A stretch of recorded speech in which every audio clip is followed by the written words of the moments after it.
Ini jangan tersinggung ya Bapak Ibu ya. Jangan tersinggung. Kenapa kita katakan para orang-orang yang sekarang ini banyak yang meniru karakter Fir'aun? Karena banyak juga demi kekuasaan itu mereka datang ke dukun. Datang ke tukang santet, datang ke jin, datang ke mbah dukun. Pokoknya sebelum pemilihan gimana caranya surat suara yang di dalam itu berubah dari suaraku semua. Cuman dukun sekarang ini tak cerdas. Kenapa tak cerdas? Tak bisa dia mengalahkan quick account itu. Ini dukun-dukun kurang modern. Maka sekarang ini banyak dukun-dukun modern sekarang. Apa itu dukun-dukun modern? Dukun-dukun modern itu tukang survei. Surveyor yang tak jujur itu dukun-dukun modern. Dukun itu kan penipu. Bahasanya aja. Dukun itu penipu. Apa yang dibuat? Dia menipu manusia, tipu dayanya. Hanya saja dukun waktu itu main dengan mistis. Dukun sekarang mungkin tidak mistis. Hanya saja bermain dengan tipu daya yang lebih modern.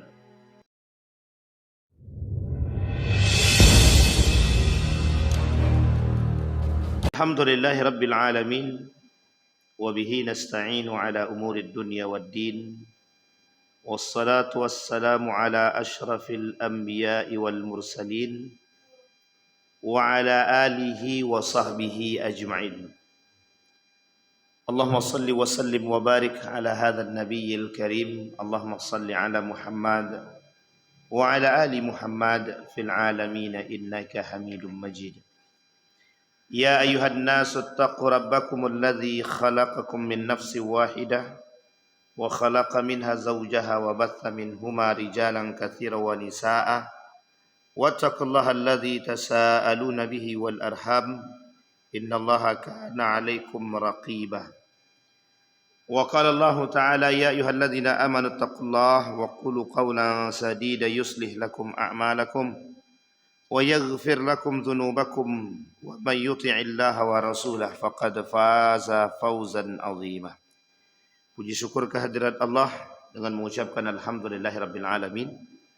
Berselawat kepada Nabi dengan mengucapkan Allahumma salli ala Muhammad wa ala ali Muhammad fil alamin innaka Hamidum Majid. Mudah-mudahan di subuh hari ini Allah limpahkan rahmat dan karunia-Nya kepada kita semua. Allah berkahi, Allah sehatkan, Allah kuatkan kita semua insyaallah. Kita yang hadir husnul khatimah. Amin ya rabbal alamin. Baik Bapak Ibu sekalian yang berbahagia, kita lanjutkan kajian kita tentang Fir'aun. Mudah-mudahan bisa kita selesaikan di subuh hari ini. Di dalam hadis baginda Nabi Muhammad sallallahu alaihi wasallam kata Nabi, la taqumus sa'ah hatta yasuda kulla qabilatin munafiquha wa kana za'imal qaumi arzalahum wa sadal qabilata fasiquhum. Rawahu at-Tabrani an Abdullah bin Mas'ud radhiyallahu anhu wa Tirmizi an Abi Hurairah radhiyallahu anhu. Kata baginda Nabi Muhammad sallallahu alaihi wasallam, tidak akan terjadi hari kiamat. Tidak akan terjadi hari kiamat hatta yasuda kulla qabilatin munafiquha. Sampai setiap pemimpin-pemimpin itu menampakkan kemunafikannya dan kezalimannya. Wa kana za'imal qaumi arzalahum wa sadal qabilata fasiquhum. Dan mereka termasuk orang yang paling rendah,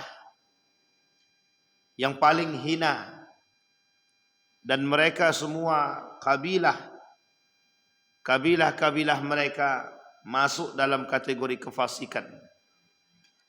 Hadis diriwayatkan oleh Tabrani dari Ibnu Mas'ud radhiyallahu anhu dan Tirmizi dari Abi Hurairah radhiyallahu anhu.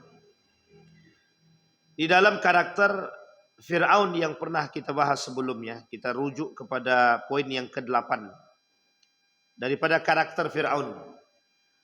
Di dalam Al-Quran, dalam surat Yunus Allah berkata, kata Allah, qalu ajitana litalfitana amma wajadna alaihi aba'ana wa takuna lakum al-kibriya fil ardi wa ma nahnu lakuma bimu'minin.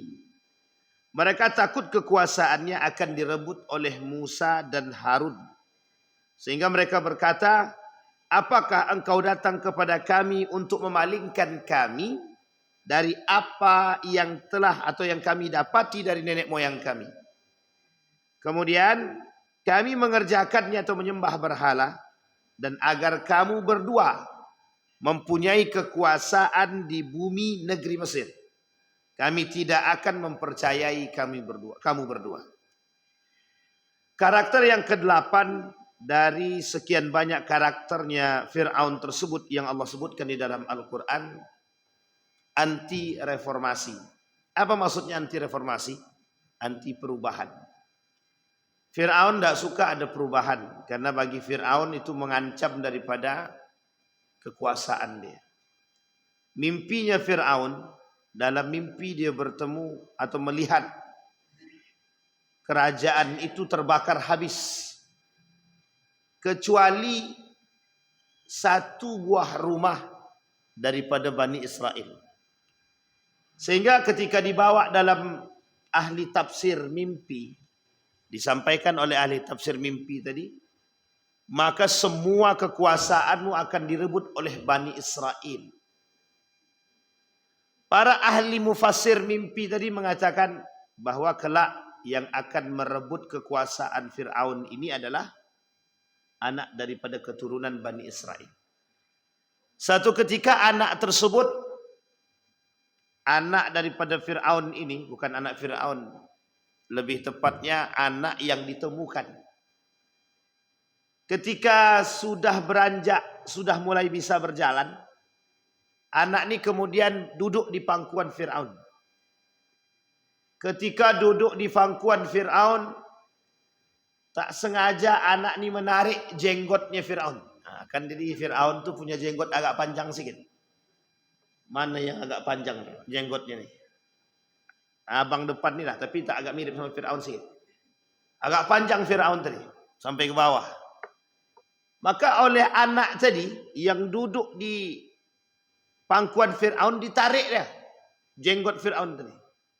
Kemudian dia kata kepada istri dia, sepertinya kelak anak inilah yang akan menggantikan kekuasaanku, kata dia. Jadi feeling Fir'aun itu sebenarnya sudah ada, bahwa anak yang ditemukan di sungai itu, feeling Fir'aun bakal yang akan merubah kekuasaan dia. Tapi dia tak bisa memastikan bahwa itu apakah dia anak Bani Israel atau bukan. Nah, ini yang terjadi. Sebenarnya feeling Fir'aun sudah ada. Feeling untuk menuju kehancuran itu sudah nampak. Cuma dia merasa agak khawatir. Apakah betul itu anak Bani Israel atau bukan. Ditambah lagi rasa cinta istri dia terhadap anak tersebut, itu tidak bisa diingkari.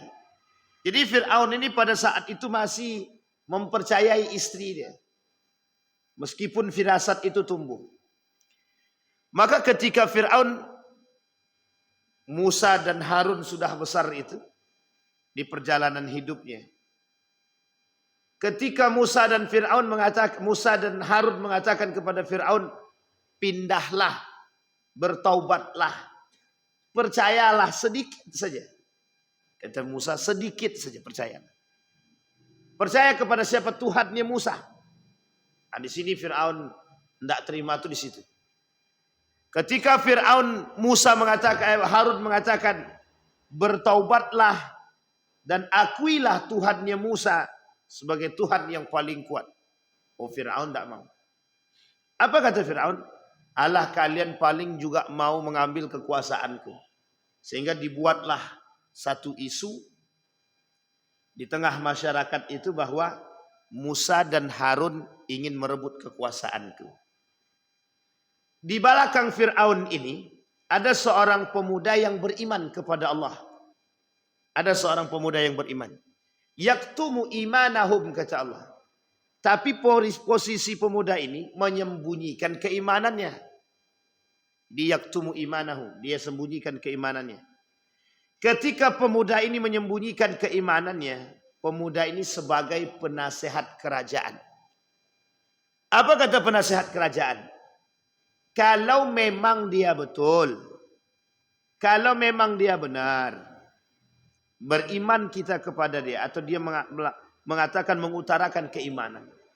Ketika kita berpaling daripada kebenaran keimanan yang dia sampaikan, maka rusaklah kita. Nah, ini bahasa penasehat tadi. Maka apa salahnya? Biarkan dia menyebarkan keimanan dia. Kalau dia salah, maka dia akan menemukan azab dia. Maka dia akan mendapatkan azab dia. Nah, ini disampaikan oleh penasihat. Tapi Fir'aun lagi-lagi tak mendengarkan itu. Tapi yang didengar oleh Fir'aun adalah Haman. Sekretaris handal dia.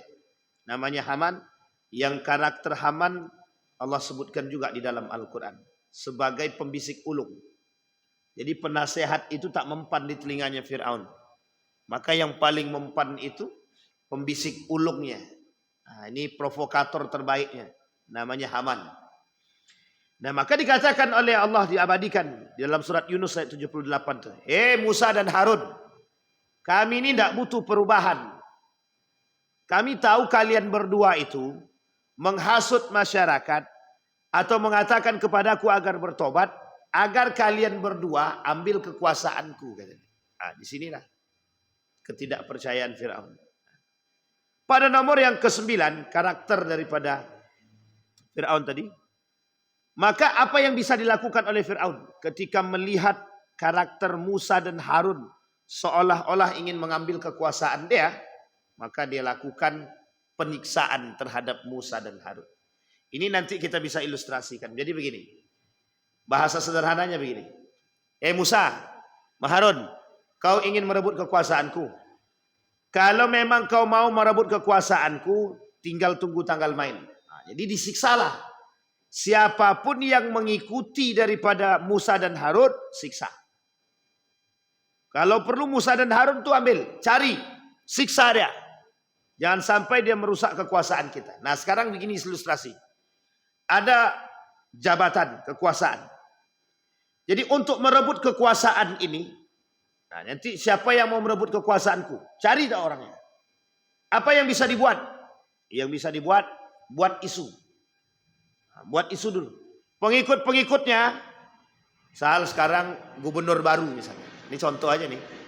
Gubernur baru naik misalnya. Siapa pengikut-pengikut gubernur sebelumnya? Singkirkan. Wah, nanti yang akan merusak kekuasaan dia. Yang akan merusak posisi dia. Maka harus disingkirkan. Apapun caranya. Sekalipun harus memfitnah. Misal, difitnahlah orang-orang sebelumnya atau orang-orang yang lawan saingnya. Banyak pokoknya fitnahnya. Dituduh korupsi, dituduh pezina, dituduh peminum, dituduh kerjasama dengan kaum munafik, dituduh kerjasama dengan orang-orang asing misalkan. Semua ini dilakukan hanya untuk menyingkirkan lawan. Biar lawan ini tak bisa duduk. Dan itu sudah dilakukan Fir'aun pada masanya. Jadi kalau orang sekarang itu melakukan perbuatan seperti ini, itu sebenarnya terlambat. Dia mencontoh Fir'aun tapi tak seberani Fir'aun. Fir'aun itu terang-terangan. Memusuhi Musa itu terang-terangan. Nah, kalau sekarang memang terang-terangan. Cuman membunuhnya langsung lewat perintah. Kata Fir'aun, bunuh Musa itu. Bunuh Harun. Cuman orang sekarang tak sebagak Fir'aun, berlagak seperti Fir'aun, tapi tak segalak Fir'aun. Nah, itu dia. Jadi tak sebagak Fir'aun, berlagak seperti Fir'aun. Pokoknya buat fitnah. Apapun fitnahnya. Siapapun pendukung-pendukungnya, singkirkan. Jadi nanti ditengok tuh. Ini Pak Zuardi pendukung kabilah sebelah. Nanti Pak Zuardi tak usah kasih jabatan. Biar non-job aja. Kalau perlu dimutasi sejauh mungkin. Biar tak merusak. Jadi sebenarnya karakter-karakter Fir'aun itu, maka yang dikatakan oleh para ulama itu, mawas diri agar tidak terjadi Fir'aun pada diri kita itu seperti itu. Karena memang karakter Fir'aun ini, itu karakter yang pasti akan terjadi. Dan banyak dilakukan oleh umat. Apa kata Allah? Qala aamantum lahu qabla an adhana lakum. Innahu lakabirukum alladhi allamakumus sihr. Falsawfa ta'lamun la uqatti'adna aydiyakum wa arjulakum min khilafin wa la usallibanna ajma'in wa la usallibadnakum ajma'in. Apa kata mereka? Dan Fir'aun berkata, mengapa kamu beriman kepada Musa sebelum aku memberikan izin kepadamu? Ini dia. Jadi Fir'aun melarang orang-orang untuk beriman kepada Musa sampai ancamannya adalah ketika mereka melakukan atau beriman kepada Tuhannya Musa atau Musa, maka otomatis siksaan demi siksaan akan Fir'aun berikan. Diambil, pernah terjadi pada masa Umar bin Khattab itu. Jadi sebelum Umar bin Khattab masuk ke dalam Islam itu, sebelum Umar datang ke rumah adiknya itu, Umar habis menyiksa budak perempuan dia. Di budak perempuan Umar pernah disiksa sebelum Umar masuk Islam. Tapi Umar kata begini, karena dia sudah capek menyiksa, hampir tiap hari disiksa. Karena perempuan ini beriman kepada Allah. Kata Umar bin Khattab, dah pergi je lah. Capek saya menyiksamu. Akhirnya pergi. Perempuan ini dibebaskan secara terpaksa dibebaskan karena terus-terus beriman kepada Allah. Tapi ternyata di hari itu juga Allah menunjukkan atau menuliskan yang lain dalam hatinya Umar bin Khattab masuk ke dalam Islam. Nah, ini kelebihan daripada Umar bin Khattab. Abu Lahab, Abu Jahal yang mengetahui kebenaran Islam, memang Allah tutupi mata hati dia untuk tidak menerima Islam sama sekali. Berpaling daripada kebenaran. Sehingga kata Fir'aun, seperti yang dilakukan oleh Abu Jahal, Abu Lahab kepada Bilal bin Rabbah, Abu Musa al-Ash'ari, kemudian dengan para sahabat yang lain yang sebelumnya daripada kalangan budak yang masuk ke dalam Islam, itu mereka siksa. Mereka tak terima. Nah sekarang ini Bapak Ibu, karakter itu adalah karakter-karakter yang kita temukan. Ada orang-orang yang tak suka, misal saya misalkan tak suka dengan kelompok sebelah gitu. Jadi seolah-olah kita mulai mencaci dan memaki, menyiksa orang-orang dan mengasingkan mereka. Padahal orang zaman dulu perbedaan keimanan terjadi penyiksaan. Untuk masuk Islam saja sulitnya bukan main. Harus sembunyi-sembunyi. Harus menyembunyikan keimanannya. Harus bergabung dengan kelompok tertentu. Ketika duduk dengan para orang-orang yang ada di pasar, dia tak berani kata kalau dia Islam. Orang sekarang, Islam sudah terang-terangan besar-besaran, justru sama-sama Islam saling mengucilkan. Saling mengasingkan. Saling mengenyampingkan. Padahal musuh kita jelas.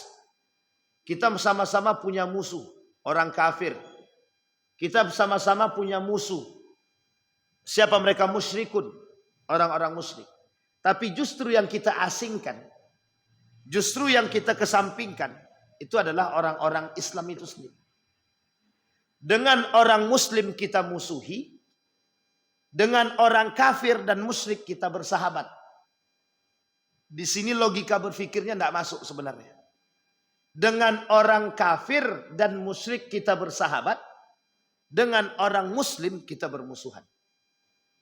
Dengan masjid sebelah kita berkelahi, dengan gereja samping kita menjaga.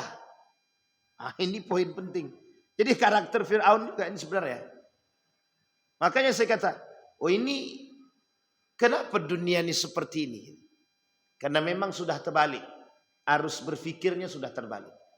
Kalau Rocky Gerung kata, akal sehat itu dah tak ada. Orang memperjuangkan Islam itu, oh bukan main. Sampai harus berkucuran darah. Uniknya, di tengah perpecahan sesama saudara, itu juga berkucuran darah. Membela Islam dengan darah, menghancurkan Islam dengan darah. Memecah belah Islam dengan darah. Maka orang kafir yang berada di sekeliling perpecahan Islam tadi, tak perlu kami capek-capek. Coba bayangkan. Sehingga karakter Fir'aun itu ada dalam diri kita. Kita tak suka. Masih mending Fir'aun. Dia bukan Islam. Musa dan Harun datang untuk mengajak. Idhaba. Kata Allah. Hei Musa dan Harun pergi kepada Fir'aun itu. Ajak dia masuk ke dalam Islam. Tidak satu, nabinya dua. Sekarang semua sudah Islam. Hanya tinggal membuat Islam lebih lembut, lebih baik. Tapi justru kita tak bisa. Nah, ini poin penting.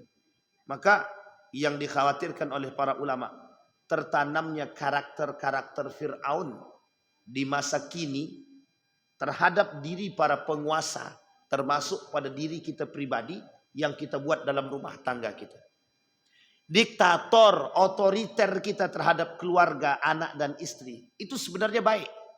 Asalkan mengarah kepada hal yang positif saja. Diktator pada agama, diktator pada sholat, diktator pada nilai-nilai agama, itu wajib. Wajib Pak. Kalau kau tak sholat, pukul. Memang begitu ajarannya dalam agama. Tapi justru uniknya, diktator pada yang lain, tapi kita tak takut dengan agama. Justru anak jauh daripada agama, dekat kepada hal kemaksiatan. Kita dengan urusan, kalau kau tak belajar, tak akan naik kelas. Tak usah tinggal di rumah nih. Tapi ketika anak tak sholat, ketika anak tidak baca Quran, biar aja lah. Jadi kita tak punya diktator pada agama. Padahal yang penting itu di situ. Tekanan kita terhadap anak dalam urusan agama tidak ada. Sehingga memang karakter-karakter Fir'aun itu mudah masuk. Nah, anak mencontoh di situ. Maka Bapak Ibu sekalian yang berbahagia, jangan timbulkan rasa ketakutan dalam diri kita akan tersingkirkan dari segala hal. Nabi bilang, ya bena Adam, la takhafanna min dhi sultan, fa inna sultani bakian, fa inna sultani la yanfudhu abadan. Apa kata Nabi dalam hadis kursi itu? Hei anak Bani Adam, jangan kalian takut dengan kekuasaan. Kenapa Allah sebutkan? Karena ini Fir'aun betul. Ini Fir'aun betul. Mohon maaf. Kalau Bapak Ibu tanya sama para pemimpin sekarang, siapa di antara para pemimpin sekarang nih yang mau kepemimpinannya dipanjangkan sampai 20 tahun? Saya kira Bapak Ibu tak ada yang nolak. Misal. Tanya sama Pak Abdul Wahid misalkan. Pak, mau enggak Bapak kepemimpinan Bapak sampai 50 tahun? Saya kira agak sulit untuk bilang tidak itu. Karena orang-orang sekarang ini dengan jabatan itu, dengan kekuasaan itu, kalau bisa jangan mundur, harus maju. Maka kalau kita tanya sama para pemimpin pejabat itu, tidak mau dia kalau cuma sekedar 2 tahun, 3 tahun, 5 tahun, tidak mau. Makanya pada masa era Jokowi itu sempat ingin trisut. Ingin 3 periode. Kalau perlu jangan 3 periode. 1 abad pun ambillah. Kalau dia mau. Ini poin Pak. Pada masa Soeharto berapa puluh tahun? 30 lebih. Berarti berapa abad tuh? Berapa periode? 1, 2, 3, 4, 5, 6 periode. Tambah lebih sedikit. Itu kalau kurang 32 tahun, kurang 3 tahun lagi. Kalau sempat 30 tahun, memang dapat piring cantik dah tuh. Berapa abad? 7 periode. Hampir 7 periode. Ada enggak? Kenapa nikmat kekuasaan? Apa nikmatnya kekuasaan? Kenapa orang zaman dulu, para ulama terdahulu, takut dia? Naiklah. Tak berani dia. Tak sanggup. Karena beban dia berat. Tahu dia pentingnya. Tahu dia beban dia, tahu dia kemaksiatan dia, tahu dia dosa dia. Karena pundak nih sudah berat dengan anak dan istri. Tambah manusia yang banyak. Kalau Riau, seluruh penduduk Riau ini, di sinilah beban dia. Ada di pundak gubernur kita sekarang. Jangan main-main dengan jabatan dan kekuasaan. Jangan merasa enak nikmat. Jangan kira bisa tidur santai kita dalam kamar itu. Tidak bisa. SBY pernah kata SBY itu, tidur itu hanya sedikit saja. Hanya berpikir bagaimana tentang umat, itu tidur itu cuma sedikit saja. Belum lagi kita tidak diperkuat dengan sesuatu. Makanya Sultan Abdul Hamid II, itu dia punya kelebihan. Sultan Abdul Hamid II itu sangat dikenal dengan sangat zuhudnya dia. Tiap malam tahajud tidak pernah lepas. Pemimpin yang setiap hari, setiap waktu mendoakan rakyatnya. Ya Allah, jangan kau jadikan rakyatku ini dekat dengan kezaliman dan kemaksiatan. Bayangkan. Bahkan tidak pernah lisan pemimpin ini, Abdul Hamid ini, itu melepaskan lisan dia daripada selawat kepada Nabi. Satu ketika, 1 hari saja, dia tak bersolawat. Datang seorang pemuda yang mengaku pemuda ini, itu punya hutang, ingin melunasi hutang. Sehingga pemuda ini bermimpi bertemu dengan baginda Nabi Muhammad SAW. Ketika bermimpi dengan Nabi, cuma ingin menyampaikan, Nabi suruh sampaikan satu hal saja. Sampaikan kepada Abdul Hamid bahwa hari ini dia belum bersalawat kepadaku. Datang pemuda yang punya hutang ini tadi, masuk ke istana, bertemu dengan Sultan Abdul Hamid. Diberikan oleh Sultan Abdul Hamid duit untuk melunasi hutang dia. Karena apa? Sudah menyampaikan pesan Nabi melalui pemuda tersebut. Bayangkan hari-harinya Sultan Abdul Hamid itu, tanpa ada lisan dia basah dengan zikir. Itu yang kita harapkan dari pemimpin kita sekarang. Yang kita harapkan dari mereka, tangan mereka tak lepas daripada zikir. Hati mereka tak lepas daripada zikir. Kenapa? Fir'aun ini, karakter Fir'aun ini mengintai dia. Yang 16 karakter ini, itu sedang mengintai dia. Di mana celah masuk? Di mana celah? Ketika joget, masuk dia tuh. Ketika joget pemimpin kita kan, masuk dia tuh. Ketika berbaur dengan laki-laki dan perempuan, masuk dia tuh. Di sini karakter-karakternya. Maka kalau tak kuat iman jadi pemimpin, hancur. Maka orang-orang yang jadi pemimpin itu sebenarnya pilihan. Sangat pilihan. Bagaimana tidak? Karena doa dia Allah kabulkan. Doa seorang pemimpin yang baik, itu Allah kabulkan. Kita lihat Harun Ar-Rasyid. Seorang pemimpin yang dinasehati oleh orang gila. Dari hasil nasihat tersebut, dia menasehati rakyat-rakyat dia. Keluar satu ketika Harun Ar-Rasyid. Seperti manusia biasa. Ketika keluar dalam keadaan sakit. Dia tengok, dia kata rakyat dia. Sakit, didoakan sama dia.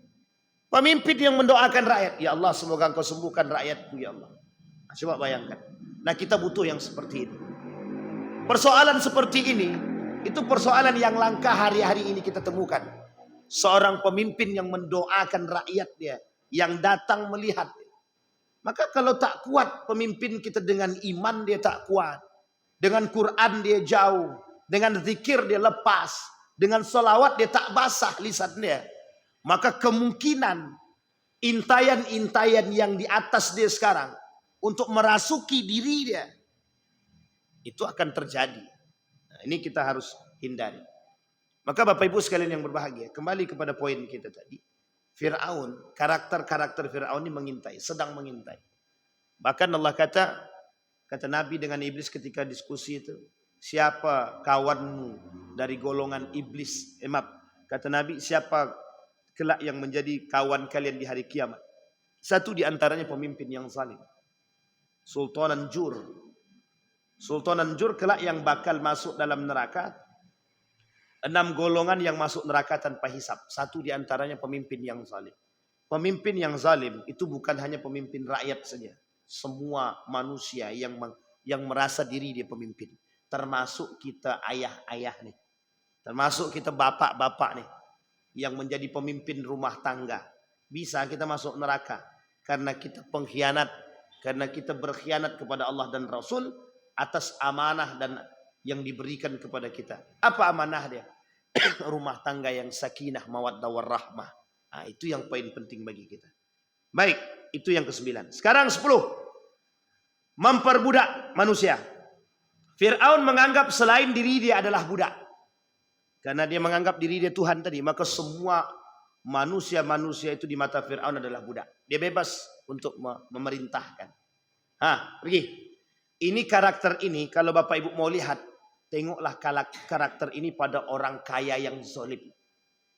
Tengoklah karakter ini kepada orang kaya yang zalim. Nampak sangat. Sangat nampak. Orang kaya diperintah tak mau. Maunya memerintah. Orang kaya mau orang kaya yang zalim. Maunya dilayani. Melayani tak mau. Nah, ini karakter orang kaya yang zalim itu begini. Kalau karena dia sudah merasa punya banyak duit tadi.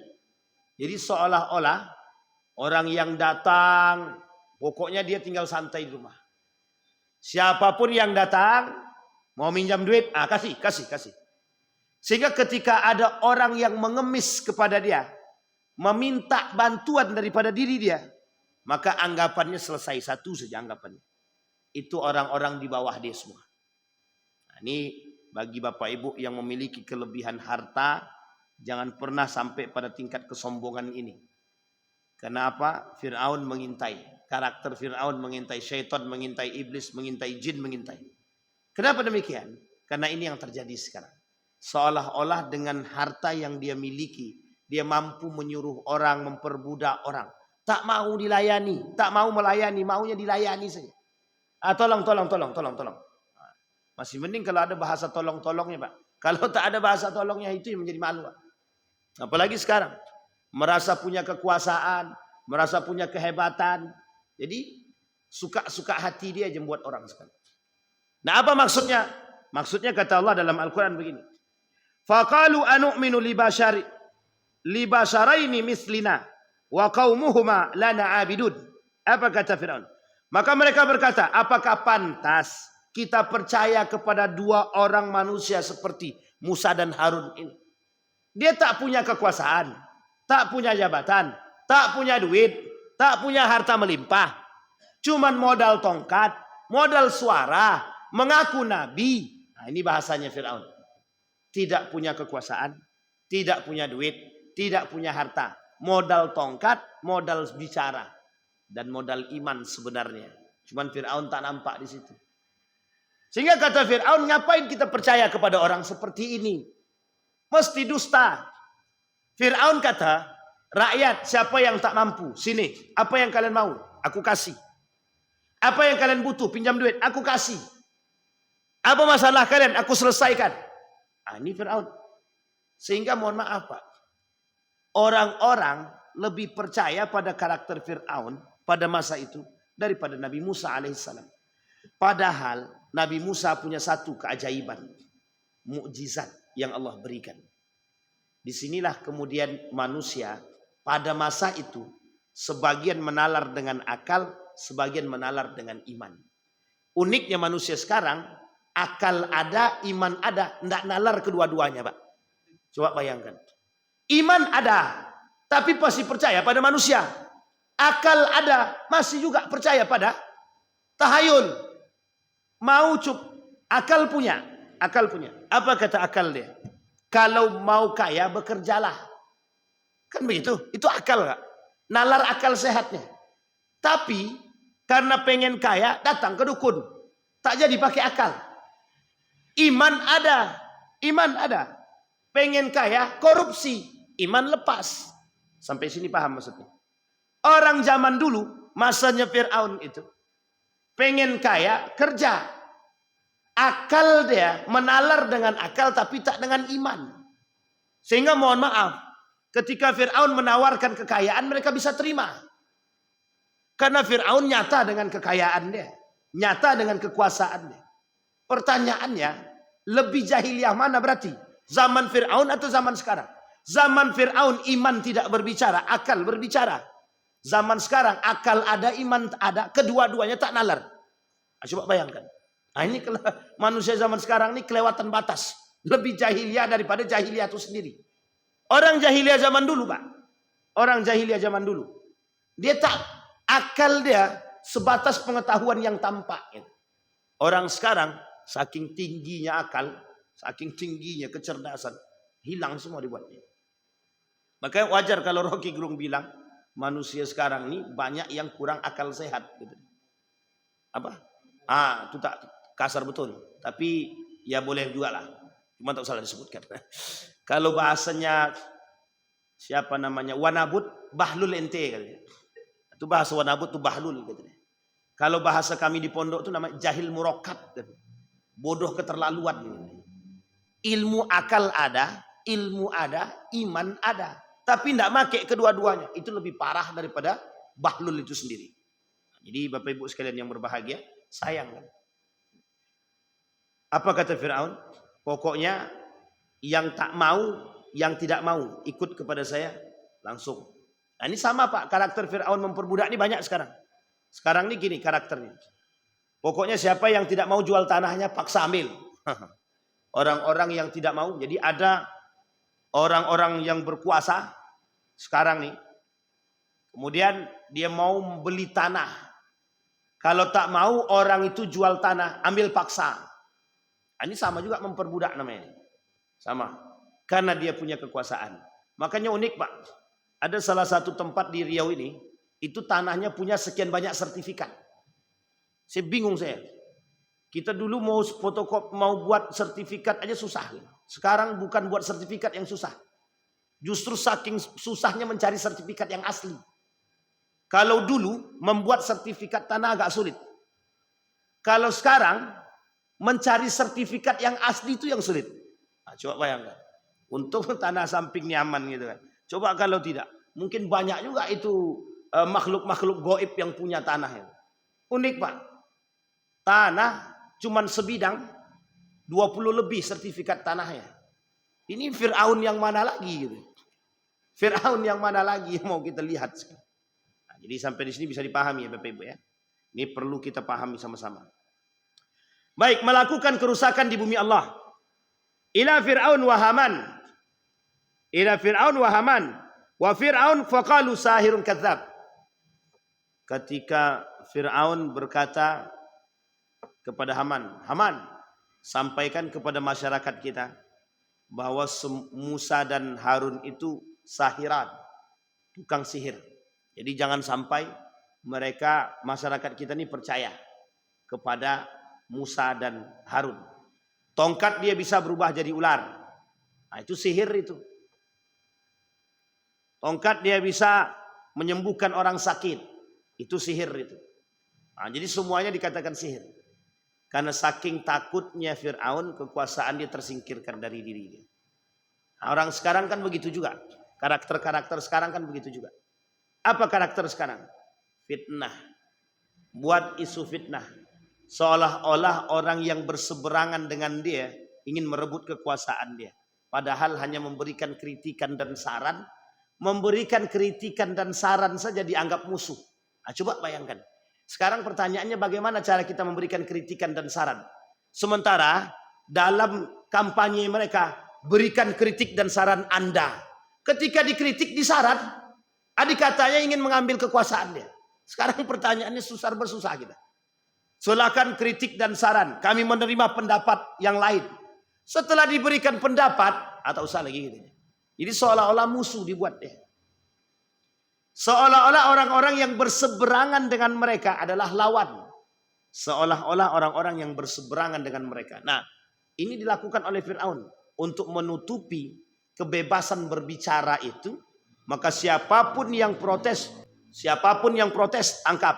Nah, kalau sekarang seperti itu, kalau ada sekarang orang protes tangkap, orang protes itu ditembak mati, berarti lebih parah daripada Fir'aun itu sendiri. Pernah terjadi Ustaz pada masanya. Kita tak katakan itu Fir'aun, tapi pada masanya pernah terjadi. Nah, kalau sekarang seperti itu, berarti Fir'aun itu. Fir'aun. Kalau ada orang kritik, memberikan saran, kemudian harus dimusuhi, apa beda dengan Fir'aun? Tak ada bedanya dengan Fir'aun. Baik. Nah, Fir'aun satu karakter dia, melakukan kerusakan di muka bumi. Pertanyaannya, di mana letak kerusakan yang dilakukan oleh Fir'aun? Ada kerusakan, ada. Wa Qarun, wa Fir'aun, wa Haman. Wa laqad ja'ahum Musa bil bayyinati fastakbaru fil ardi wa ma kanu sabiqin. Kata Allah, datang Musa sama Fir'aun, sama Harun kepada Qarun, Fir'aun dan Haman. Apa yang menyebabkan kerusakan di muka bumi ini? Yang terjadi pada diri mereka ketiga-tiga ini. Kibria. Kibria itu kesombongan. Kesombongan mereka itu kalimatnya dalam Al-Quran bukan lagi menggunakan mutakabbir, bukan, tapi kibria. Kibria itu tingkat kesombongannya sudah tinggi. Sehingga saking tinggi tingkat kesombongannya mengaku diri dia Tuhan. Itu puncaknya. Qarun mengaku diri dia manusia paling terkaya di muka bumi ini. Saking sombongnya dengan usaha dia sendiri. Dia mengatakan bahwa semua harta benda ini hasil dari jerih payah dia. Sama dengan Fir'aun. Kekuasaan semuanya di tangan Fir'aun. Sampai-sampai Fir'aun mengaku Tuhan. Itu kibria tertinggi. Kesombongan tertinggi itu di situ. Puncaknya di situ. Maka Bapak Ibu, seperti yang terjadi pada Israel misalkan. Ketika Netanyahu mengatakan negara adik kuasa itu bukan Amerika. Negara adik kuasa itu adalah Israel. Yang tidak ada satupun negara di muka bumi ini yang bisa melawan. Tapi hancur juga kan oleh Iran. Jadi Allah tunjukkan, jangan lo kata tidak ada yang lebih tinggi. Dalam bahasa Al-Quran itu fauqa kulli dzi ilmin alim. Sama Pak sebenarnya. Orang-orang berilmu itu jangan sombong dulu. Karena di atas segalanya masih ada orang yang lebih. Fauqa kulli dzi ilmin alim. Jadi jangan merasa paling kaya karena di atas kita masih ada yang lebih kaya. Jangan merasa berkuasa karena di atas kita masih banyak mereka yang berkuasa. Jangan merasa berilmu karena di atas kita masih banyak orang-orang yang lebih berilmu. Sehingga mohon maaf, ini yang kesombongan-kesombongan seperti ini yang melakukan kerusakan. Sehingga Bapak Ibu, kesombongan-kesombongan seperti ini cenderung akan mengalirkan karakter yang akan membuat dia memaksa orang untuk melakukan sesuatu. Kita ambil contoh. Orang yang sombong itu sulit menerima nasihat. Orang yang sombong merasa semua yang dia lakukan itu benar. Merasa semua yang dia lakukan itu baik. Merasa semua yang dia buat itu sudah tepat. Nah, ini Bapak Ibu ya, untuk kita semua pribadi. Kita ambil contoh. Bapak Ibu sombong, angkuh, merasa diri sudah paling benar. Pertanyaannya adalah, dampaknya kepada siapa saja kesombongan itu? Yang paling besar pada diri kita. Kemudian pada siapa? Pada yang lain. Sehingga apapun akan kita lakukan, kerusakan demi kerusakan terjadi karena kesombongan, keangkuhan. Kita ambil contoh lain. Ketika Anies Baswedan memiliki ide-ide cemerlang untuk diberikan kepada Jakarta waktu itu. Tapi karena kesombongan para pemimpin-pemimpin yang angkuh, yang sombong itu menolak apa yang diberikan daripada ide-ide yang baik tadi. Seolah-olah apa yang dia buat lebih baik. Ternyata tak lebih baik dari apa yang disarankan. Nah, ini penting Pak. Jadi kadang-kadang masukan orang itu pasti bisa memberikan yang terbaik. Setidaknya kita bisa mendengarkan dulu. Jadi kita kadang-kadang kata guru dia, anak bapak nih di sekolah agak nakal sedikit. Jangan kau kata-kata anakku nakal. Tidak ada anakku nakal. Kami didik dia dengan baik. Sudah jelas anak itu bikin kerusakan di sekolah. Masih juga dibilang. Nah, ini contoh-contoh orang-orang yang angkuh dan sombong. Yang tak bisa menerima kritikan. Nah, seperti ini banyak.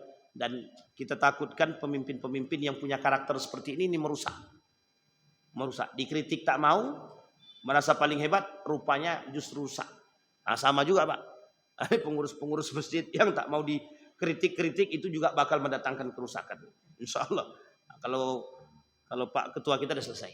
Semua masuk telinga kanan. Anda tahu keluarnya sebelah mana kan Ketua? Baik. Yang ke-12, menutup telinga. Baru kita sampaikan, menutup telinga daripada nasihat. Kata Fir'aun, aku tutup. Tidak mau dia menerima nasihat. Masuk telinga kanan, keluar telinga kanan. Jadi tak masuk deh.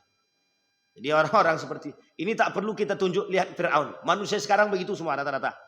Manusia sekarang itu semua begitu. Karena memang ada ininya. Gimana bahasanya? Memang ada quote-nya, kata-katanya. Kalau ada orang yang memberikan kritikan padamu, tutuplah telinga. Aja sini memang sekarang ditutupi telinga. Tak ada lagi yang mau menerima nasihat sekarang. Kalau ada orang yang mengkritikmu, tutup aja telinga. Orang-orang itu syirik pada dirimu. Coba bayangkan. Dampak daripada kalimat ini itu besar sekali. Sangat besar sekali. Sehingga orang sekarang, mohon maaf ya Bapak Ibu ya, orang sekarang nih, telanjang dia di depan kamera nih. Itu kalau dikritik tutup telinga dia. Yang orang-orang itu syirik aja karena dia tak bisa seperti saya. Begitulah dia manusia sekarang. Jadi seolah-olah apa yang dia buat itu betul gitu. Mereka berjoget-joget di hadapan kamera. Itu kalau kita kritik, orang-orang seperti mereka ini syirik aja. Karena mereka tidak bisa seperti kita. Maka sekarang coba lihat dampaknya. Dampaknya sederhana kan? Setiap orang melakukan perbuatan yang serupa. Semua orang tak punya rasa malu.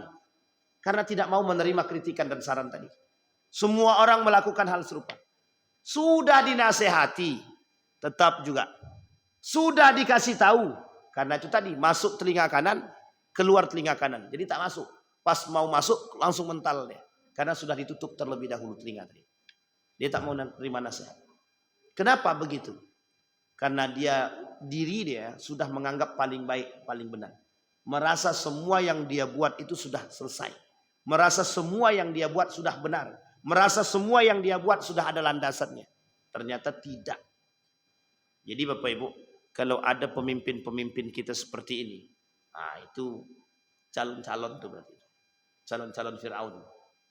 Jadi saya tak kata siapa Fir'aun ya, tapi karakter-karakter Fir'aun itu sudah nampak. Nah ini yang harus kita hindari. Maka ini sebenarnya kita rujuk ke dalam rumah tangga pun bisa. Suami-suami jangan terlalu sombong dan angkuh. Jangan mentang-mentang menjadi kepala rumah tangga. Istri memberikan nasihat. Adik tak tahu. Nah, atau sebaliknya. Istri-istri yang lebih sombong daripada suami. Abang tak usah. Abang tak tahu. Itu tak urusan abang. Nah, jadi kesombongan dan keangkuhan itu sebenarnya benih-benih Fir'aun itu kadang-kadang kita telah didik benih-benih karakter Fir'aun itu di dalam rumah tangga kita. Diktatornya, tidak mau mendengarkan nasihatnya, sombongnya, angkuhnya, seolah-olah kita paling di atas. Itu sudah kita tampakkan kepada anak dan istri kita di dalam rumah tangga kita. Nah ini hati-hati nih Bapak Ibu. Ibu-ibu jangan terlalu sombong. Bukan jangan terlalu sombong, memang jangan sombong. Bapak-bapak jangan terlalu angkuh. Berkomunikasi dengan baik. Semua ada jalan. Pasti Allah beri. Jangan didik karakter Fir'aun dalam rumah tangga kita. Makanya Bapak Ibu, kenapa Al-Quran itu menjadi syifa, obat. Obat yang dimaksud itu bukan hanya sakit fisik. Tapi sakit hati pun bisa disembuhkan dengan Al-Quran. Makanya kata Ibnu Qayyim Al-Jauziyah itu, Al-Quran itu syifa. Dalam Al-Quran juga Allah sebutkan.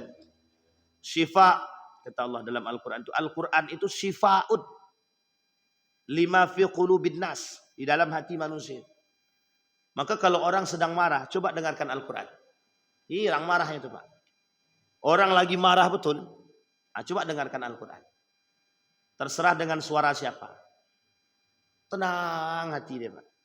Enak balik.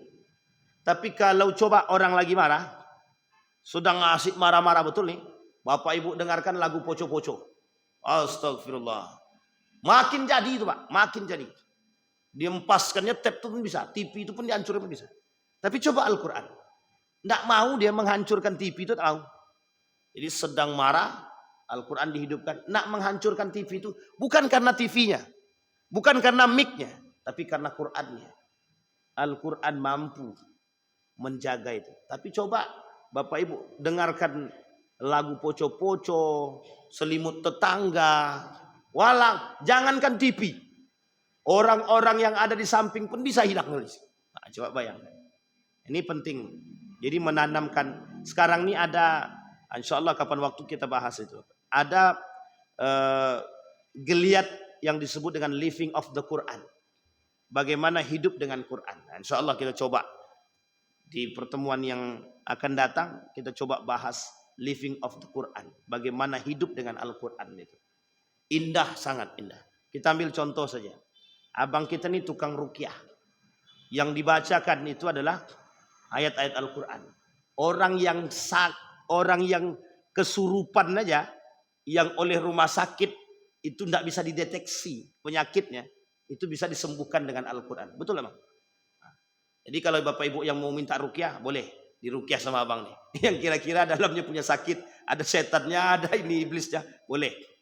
Karena itu logika Pak. Ternyata bukan hanya itu saja. Al-Quran itu menyembuhkan kalimat syifa nih. Bukan hanya hati, fisik pun juga. Fisik pun juga. Orang sakit. Coba bacakan ayat Al-Quran, hembuskan pada air. Air itu Pak bisa menjadi obat yang diminum. Nabi buat begitu. Nabi sering bacakan 3 qul, sering bacakan Al-Fatihah di dalam. Kemudian surat Al-Baqarah dibacakan, ditiupkan ke air tadi. Diminum. Kalau ada setan muntah dia. Kalau tak ada setan selesai. Tapi ternyata itu bermanfaat saya. Sehingga kita butuh itu. Maka jangan sering-sering kita dengarkan karakter, jangan sering-sering kita buat karakter Firaun. Bapak Ibu mohon maaf ya. Ini hasil penelitian. Orang tua yang sering menanamkan karakter Firaun dalam rumah tangga itu akan langsung direkam oleh anak. Akan langsung direkam oleh anak. Maka anak akan melakukan perbuatan yang serupa yang pernah dilakukan oleh bapak dia. Apa yang dibuat anak? Anak nih, mohon maaf ya Bapak. Suami yang keras dengan istri, anak nih bisa keras dengan ibu dia. Coba bayangkan. Suami keras dengan istri, anak bisa keras dengan ibu dia. Artinya apa? Kalau suami bisa memerintahkan istri dia dengan gaya keangkuhan dia, maka anak meniru perbuatan tersebut. Bukan hanya dengan istri dia, tapi dengan ibunya bisa dibuat. Nah, ini poin penting. Jadi dari sekarang kita bangun karakter-karakter yang baik. Kita hadirkan karakter-karakter para anbiya dalam rumah tangga kita. Kita hadirkan ruh-ruh Qur'ani dalam rumah tangga kita. Betul Pak? Ini hasil penelitian. Apa yang dibuat orang tua direkam sama anak. Apa yang diucap orang tua dibuat sama anak. Jadi jangan salah. Salah omong kita di rumah diikuti sama anak. Ini cerita seorang ada cerita. Satu ketika anak dia nih mendengar kalimat daripada orang lain. Jadi di rumah dia ini ada yang membantu. Yang membantu ini suka mengucapkan binatang-binatang kaki 4. Satu ketika bapak dia pulang, anak ini bilang begini, Bapak kok seperti babi ya? Begitu kan ya bapak? Nah, coba hasil dengar saja. Meskipun mereka tidak tahu, tapi mereka ucapkan. Tidak maksud dia apa yang disebut dengan babi itu, tapi karena dia mendengarkan kalimat terus. Ini baru mendengarkan ini. Belum masuk pada karakternya, baru mendengarkan. Coba bayang. Nah, ini yang kemudian yang harus kita. Nah, manusia sekarang begitu Pak. Kita ini kan merekam. Karakter-karakter daripada manusia-manusia sekarang ini direkam. Siapa yang merekam? Merekam dengan orang-orang yang mengikuti mereka. Apa yang dia buat? Maka mohon maaf, kenapa korupsi itu susah diberantas? Karena turun-temurun, mendarah daging. Orang yang sebelumnya melakukan, orang yang pertama kali melakukan korupsi, dilihat dengan oleh bawahan dia. Nanti bawahan dia naik, karena korupsi ini tidak dihukum misalkan. Atau biasa saja gitu. Hukumannya enjoy. Korupsinya triliunan, suruh balikkan cuma miliaran. Kira-kira masih untung atau masih rugi? Tidak apa-apa, laku di penjara. Yang penting kan dalam penjara tuh bagus tempatnya, kasurnya oke, ada TV-nya kan gitu. Misal begitu, misal. Kira-kira mau nggak dia di penjara tuh? Tidak apa-apa, yang penting duitnya tak habis. Korupsinya triliunan, anggaplah 1 triliun. Disuruh balikkan duit 5 miliar. Masih untung berapa? Masih untung 995 miliar. Coba bayangkan. Aman aja, aman Mbak. Jadi karakter itu ditengok. Jadi turun-temurun dia. Makanya sekarang manusia senang korupsi. Jadi sekarang ini ada di video-video itu. Video-video sindiran itu. Mantap sekali itu. Kenapa tidak korupsi? Lebih baik korupsi uang rakyat aja lebih enak kata dia. Coba bayangkan. Jadi seolah-olah jadi mainan. Karena itu jadi bahan candaan. Jadi bahan permainan. Sehingga tak ada rasa takut. Karakter turun-menurun. Jadi diikuti Pak. Diikuti. Kenapa? Maka kata ada satu video cuplikan tuh begini. Maling ayam masuk penjara.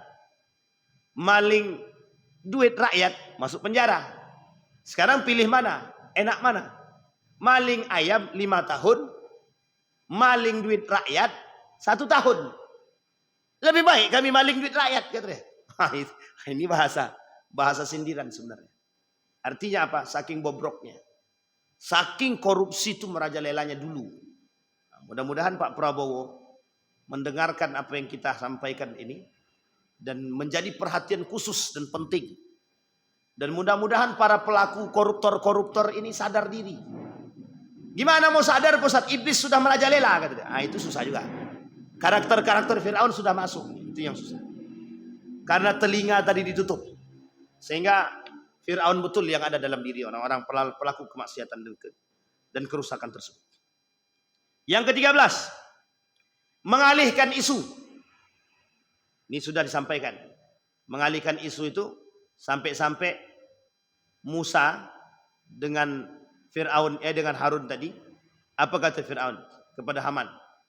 Haman, kita kan punya kekuasaan. Kita punya kekuatan. Coba bangunkan aku dulu. Bangunan yang tinggi sampai ke langit. Nanti kalau sudah sampai ke langit, kita tengok mana Tuhan Musa itu. Paling Musa itu dusta aja. Nah, jadi cara mengalihkan isunya seolah-olah dia baga dan berlagak. Untuk mengatakan bahwa bisa sampai ke langit untuk melihat mana Tuhannya Musa. Padahal sampai pun tidak. Jangankan langit. Jangankan langit. Awan pun tak sampai. Nah, coba bayangkan. Tapi kesombongan Fir'aun itu untuk menunjukkan keangkuhan dia. Seolah-olah dia ingin katakan bahwa Musa ini penipu. Cuma untuk menunjukkan bahwa Musa ini penipu, dia pengen buktikan ada enggak Tuhannya Musa itu. Nah, jadi kalau nanti dia sampai ke atas, ternyata Tuhan Musa itu tak ada. Nah, dia mau buat isu. Padahal sebenarnya itu lagak.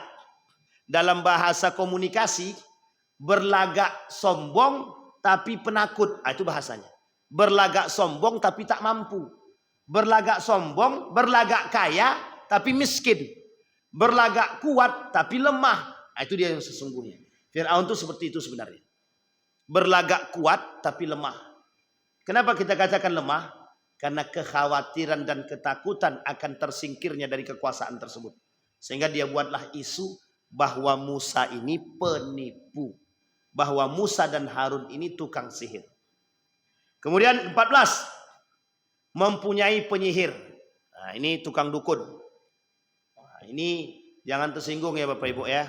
Jangan tersinggung. Kenapa kita katakan para orang-orang yang sekarang ini banyak yang meniru karakter Fir'aun? Karena banyak juga demi kekuasaan itu mereka datang ke dukun. Datang ke tukang santet. Datang ke jin. Datang ke mbah dukun. Pokoknya sebelum pemilihan gimana caranya surat suara yang di dalam itu berubah dari suaraku semua. Cuman dukun sekarang ini tak cerdas. Kenapa tak cerdas? Tak bisa dia mengalahkan quick account itu. Ini dukun-dukun kurang modern. Maka sekarang ini banyak dukun-dukun modern sekarang. Apa itu dukun-dukun modern? Dukun-dukun modern itu tukang survei. Tukang surveyor itu. Itu tuh dukun-dukun modern itu. Surveyor yang tak jujur itu dukun-dukun modern itu. Kenapa kita katakan dukun modern? Karena tipu dayanya di situ.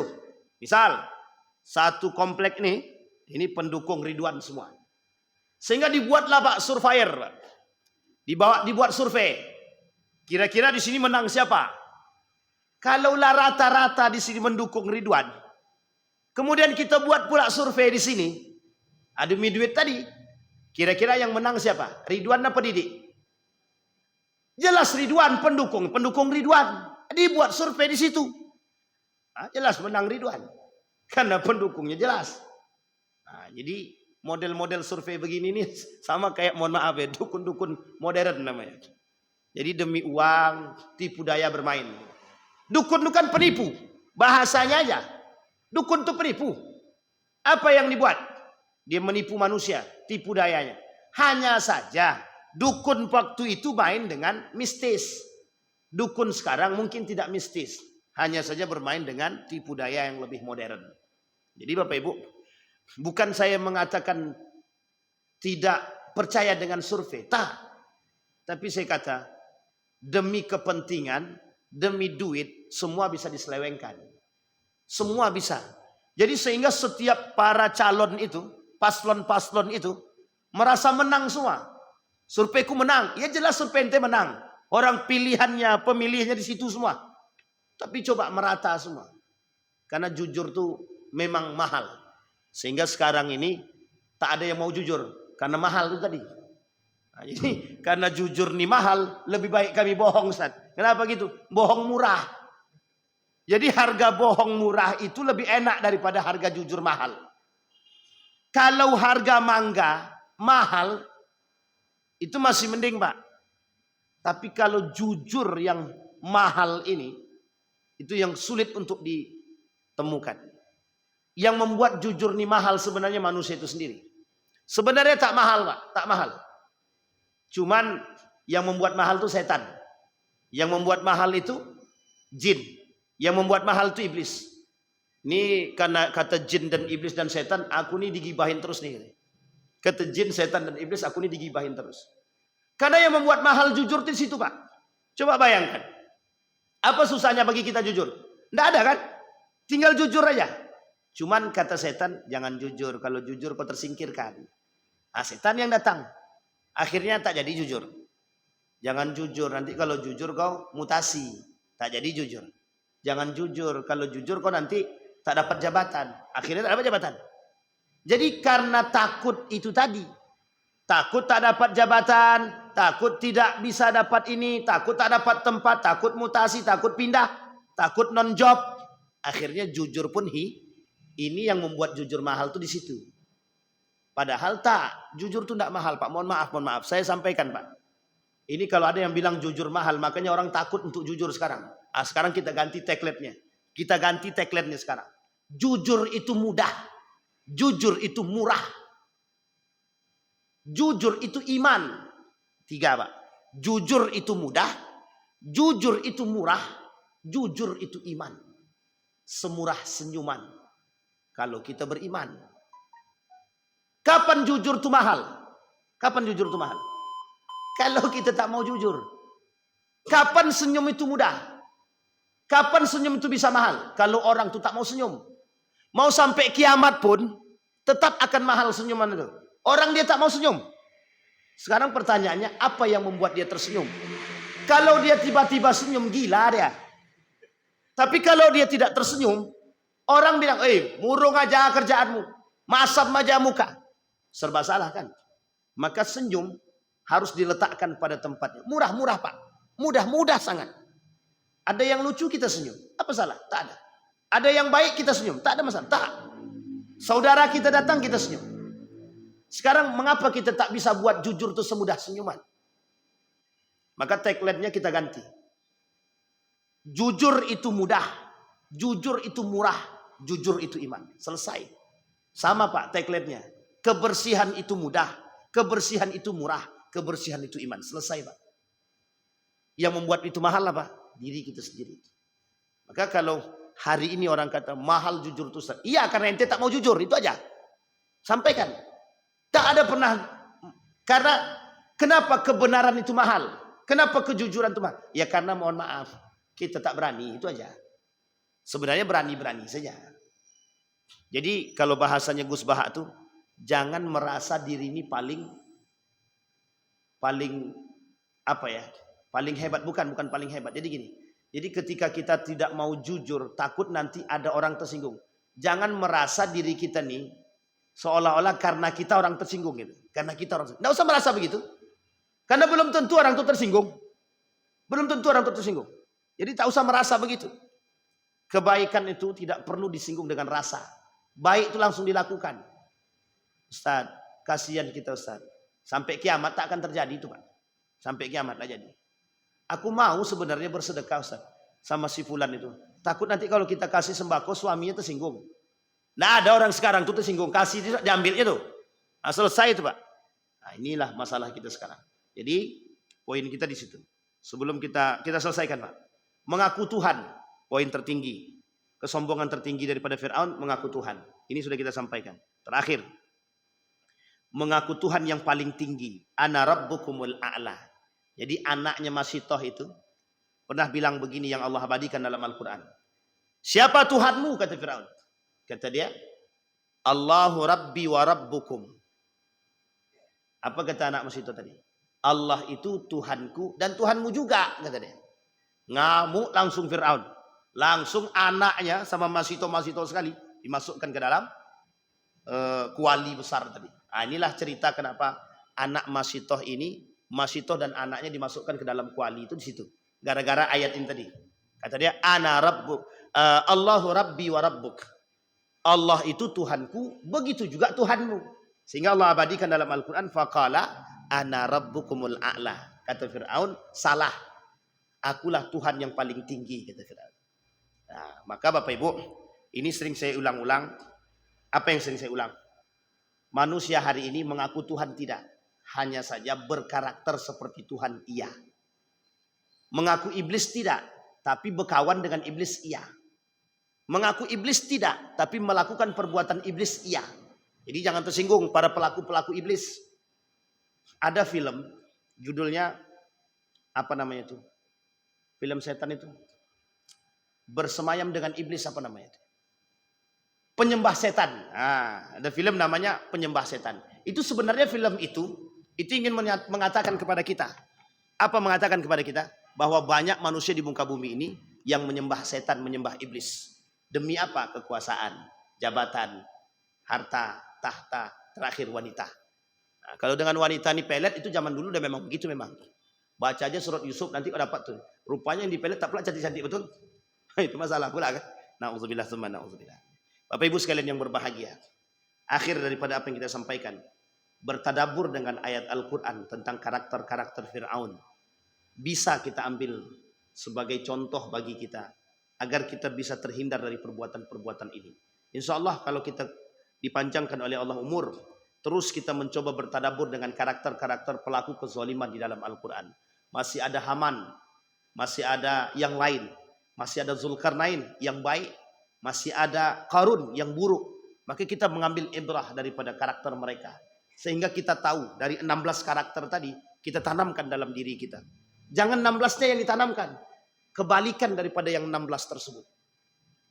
Sehingga apa yang tak bisa kita buat? Nabi menjauhkan diri dia dari 16 tersebut. Sehingga apa yang dilakukan oleh Nabi menjadi manusia yang terbaik dan mulia di hadapan Allah. Insya Allah kita semua mampu bertadabur dengan ayat-ayat Al-Quran. Mudah-mudahan bisa kita petik semua. Kita berdoa kepada Allah. A'udzubillahi minasyaitonirrajim. Bismillahirrahmanirrahim. Hamdas syakirin, hamdan na'imin, hamdan yuwafi ni'amah wa yukafi mazidah. Ya Rabbana lakal hamdu. Kama yanbaghi li jalali wajhikal karim wa azim sultanik. Allahumma salli ala Muhammad wa ala ali Muhammad. Allahumma faqihna fid din wa limna ta'wil. Allahumma ansur man nasara ad-din wa akhdhal man khadhal muslimin. Allahumma arina al-haqqa haqqa warzuqna ittiba'ah wa arina al-batila batila warzuqna ijtinabah. Allahumma anfa'na bima 'allamtana. ورزقنا علوما تنفعنا في الدين والدنيا والآخرة. اللهم انصر من نصر الدين واخذل من خذل المسلمين. اللهم انصر إخواننا المجاهدين في فلسطين وفي غزة وفي كل مكان. اللهم دمر اليهود. اللهم أهلك الكفرة والمبتدعة والمشركين أعداءك أعداء الدين. ربنا هب لنا من الصالحين. ربنا هب لنا من أزواجنا وذريتنا قرة أعين واجعلنا للمتقين إماما. اللهم جنبنا من منكرات الأخلاق. ربنا آتنا في الدنيا حسنة وفي الآخرة حسنة وقنا عذاب النار والحمد لله رب العالمين. السلام عليكم ورحمة الله وبركاته.